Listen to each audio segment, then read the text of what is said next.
Hello, welcome to my YouTube channel. So in this video, we're going to discuss more about normal distribution.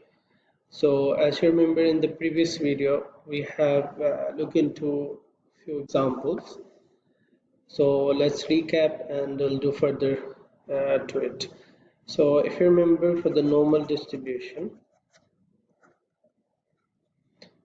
uh, so we have discussed it has a bell-shaped curve and let's say the height of the people. So the height of the people average over here, like most of the people will stay here between 90%. So here in the world actually we will find, like, for example, 0.1% number of people, they are, like, the shortest of their height, and also it's like approximately 0.1% they are the tallest of the height, but majority of the people they fall over here. So between it's around, like, you can say 95% plus data, so it's fall over here. Okay, and then you remember, so the standard notation is x is normally distributed with the mu of mean and sigma square, so which is variance of this one. So as you remember, we have discussed last time, if we have given the mean of 0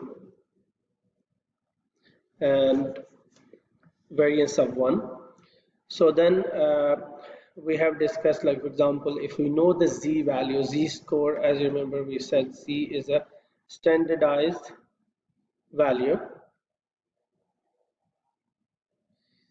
So standardized value of this one. So if we know the z-score, so how we can find the probabilities? So we have discussed few examples last time. So if, for example, we are given probability of z less than 1.08, so what we need to do, we simply find phi of 1.08 from the table, or you can use calculator for it. Then we also discussed if z is greater than, let's say, 0.3. So what we need to do over here, so we need to do 1 minus phi of 0.3, and we will read the value of 0.3 as 0 from the table. And we also saw if the z is given, let's say, greater than negative 0.3. So again, for this one, we can find probability of z less than 0.3, and we will read the value from the table. Now, today we will discuss if we are looking for a probability and then this z-score is bounded between two values over here. So let's say it is bounded by 5/4 and 13/6. So that means 5/4 is 1.25. So z is greater than 1.25 and z is less than 2.166, so we can round it to 17. Okay, so how we will find the probability over here for this one? So we will do phi of 2.17 minus phi of 1.25. So it's like upper minus the lower, and we will look the values of this from the table. So we need to find value of 2.17. So let's see 2.1 at 7.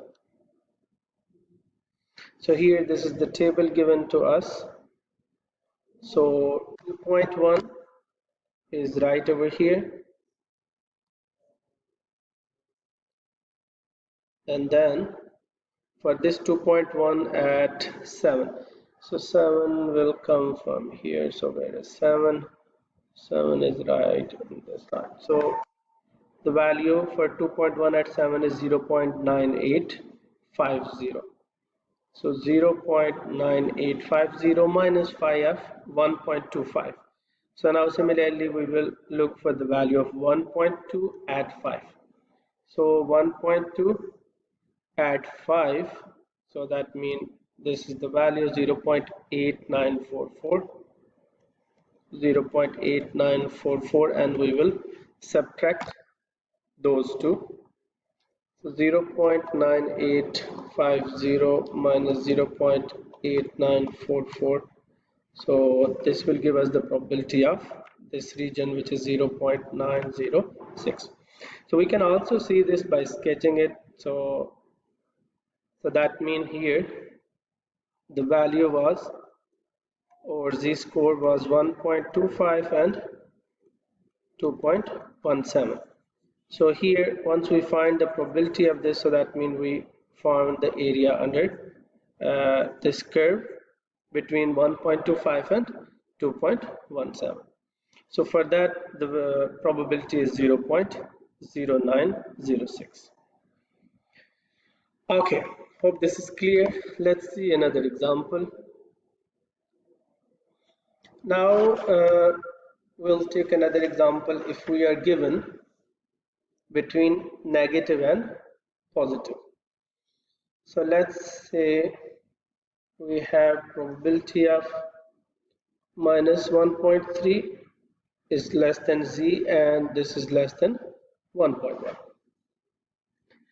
So now again, what we will do, it's like upper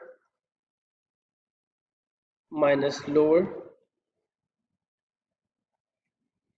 So for upper it's fine, like 1.1, but here for the lower one we need to do, as you remember, phi of negative 1.3. So if phi of negative then 1.3, then we have to subtract phi of that. So or you can say here like phi of z, phi of negative z is 1 minus phi of z. So here we have to subtract, so phi of 1.3. Due to symmetry we are taking, because for negative we don't have the values, so since we know it's symmetric behavior, so that's why we are subtracting from 1, and on the other side of it we will get the same value. So phi of 1.1 minus 1 plus phi of 1.3. So now we need to find the values from the table again. So phi of 1.1, so if it is only 1.1, so 1.1 at 0. So 0.8643. So 0.8643 minus 1 plus 1.3 at 0. So 1.3 at 0 is 0.9032. 0.9032. And we will use the calculator over here. So 0.8643 minus 1 and then plus 0.9032.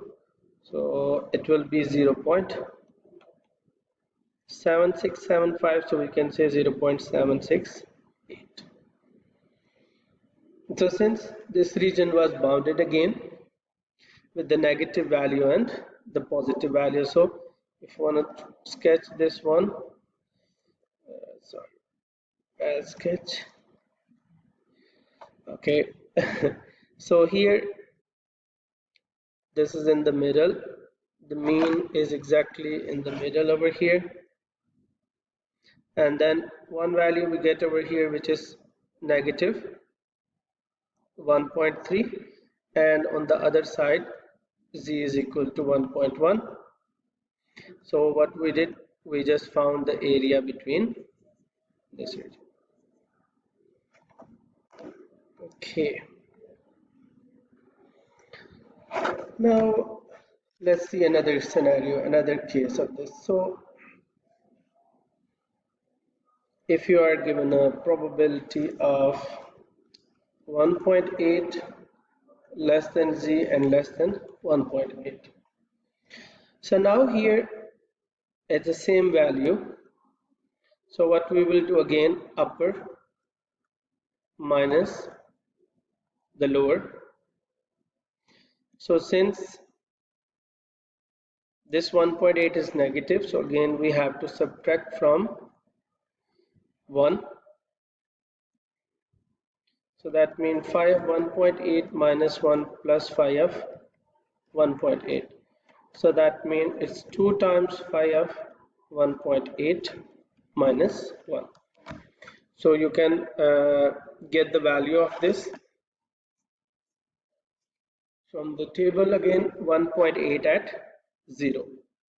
So 1.8 at 0 is 0.9641. So 0.9641 minus 1. So 0.9641. Okay.